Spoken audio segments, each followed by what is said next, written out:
Welcome to my channel, and if you love your true crime dark, a little messy, and proudly queer, you're in the right place. And while you're here, be a dear. Hit that like and subscribe button and share it with someone who also lives for the drama. Around here, we tell stories about queer lives, the ones that ended in headlines, or never made it that far. Some were victims, some were villains, most were complicated. So, pour a drink, take a breath. Let's get back to talking. Tonight, we're stepping into early 90s London, the smoky, chaotic, closeted but trying not to be world of the city's gay nightlife. A decade where the AIDS crisis still hung like a shadow. Police relations with gay men were, let's just say, less than friendly. And the community relied mostly on itself for protection. Into this world walked a man who didn't belong to it, but who knew how to move inside it, quietly, deliberately, and with a horrifying sense of purpose. His name was Colin Ireland, and he didn't hunt out of anger or passion. He hunted because he wanted to, because he made a list, and because he promised himself, and this is his own admission, that he would become a serial killer. Colin Ireland was born in 1954 in Kent, England. Childhood soaked in instability. His father bailed early. His mother moved constantly. Ireland grew up resentful, angry, and already showing those early signs of needing control in environments where he had none. As an adult, he bounced between jobs, petty crime, homelessness, and periods where he seemed to vanish into anonymity. He wasn't charismatic. He wasn't handsome. He wasn't particularly intelligent. He wasn't the usual, made-for-documentary sort of killer. And yet, he was methodical. He was disciplined. And most importantly, he was bored. In 1993, at nearly 40 years old, Colin Ireland made a New Year's resolution. Not to lose weight, not to quit smoking, not to travel more. He decided, in his own words, to become a serial killer. He said he wanted to prove he could do something big, something memorable, something that would put him in the same breath as the monsters he'd read about. There was no rage, no trigger, no deep-rooted trauma guiding him towards gay men.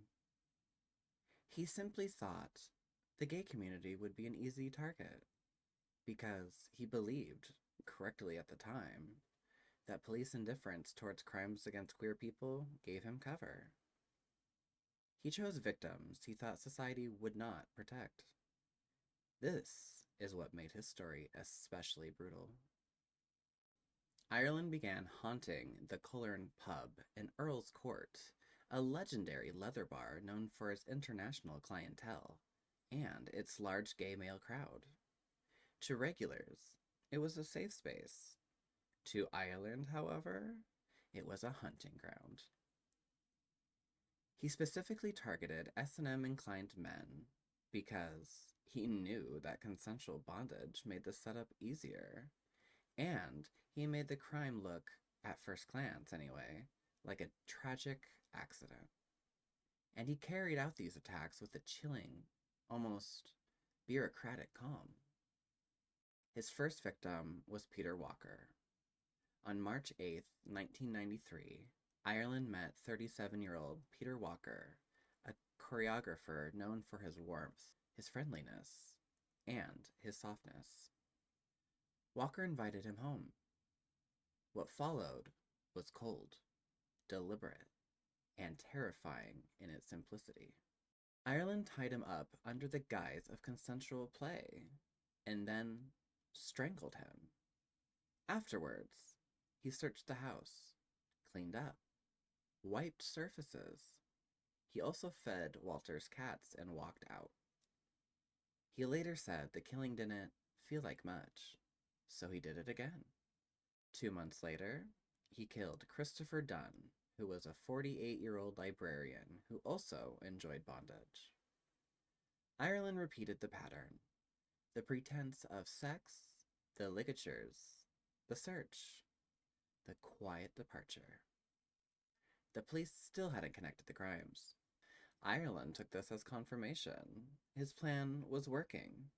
Then came Perry Bradley III, an American banker living in London. Ireland convinced Bradley to let himself be tied up, then strangled him with a noose fashioned from electrical cord. He placed Bradley's hands together in a prayer position, a signature he never fully explained.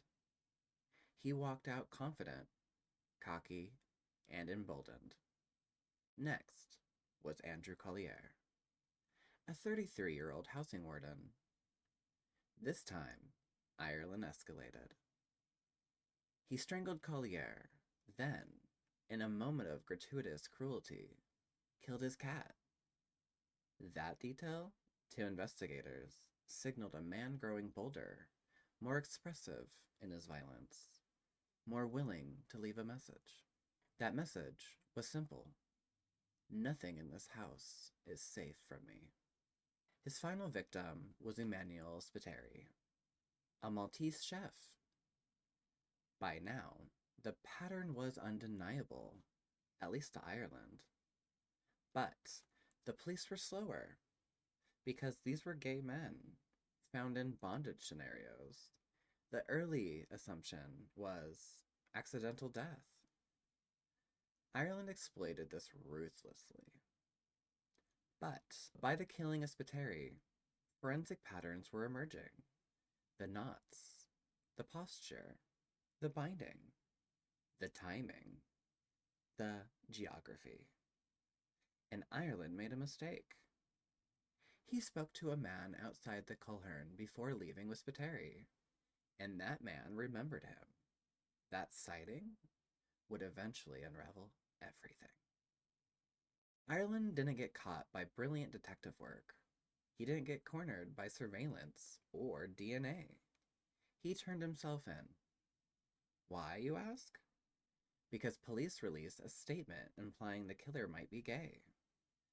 Colin Ireland, a man who prided himself on being in control, a man whose entire persona was built on dominance, could not stomach that rumor. So he marched into a police station and told them everything. Not because of guilt, no. Not because of remorse. Because he refused to let anyone misunderstand him. He wanted credit. He wanted the title. He wanted the notoriety. It was, in many ways, the final cruelty, to turn human lives into markers on his personal checklist. Ireland was sentenced to life imprisonment, with a recommendation that he never be released. He died in 2012 in prison after years spent exactly the way he lived: bitter, controlling, and resentful of anyone who wouldn't feed his ego. His victims, Peter Walker, Christopher Dunn, Perry Bradley III, Andrew Colherne, and Emmanuel Spiteri, each left behind families, friends, and communities that had already spent decades fighting to exist in a hostile world. Ireland knew that. He had targeted them anyway, because he believed he could get away with it. And for far too long, he did. Before we wrap this up, I want to leave you with this. Crimes like these don't happen on their own. They happen in the cracks. The places where society quietly decides certain lives are worth less attention, less effort, less protection. And every one of Ireland's victims were a real person, loved deeply, threaded into communities that already had to fight just to exist. Their names matter. Their stories matter. And they deserve to outlive the man who tried to turn them into footnotes. May their memories be louder than his cruelty. You've been listening to LGBT. Let's get back to talking. I'm Nico, your host, your narrator, your slightly too interested gay friend with a microphone. And every week, we dig into queer lives brushed out of the margins. The victims, the villains, and the beautifully complicated ones who lived in between. If you like tonight's story, go ahead and follow, subscribe, leave a comment, or just whisper sweet nothings into the void. I hear everything. Until next time, pour a drink, take a breath. Let's get back to talking.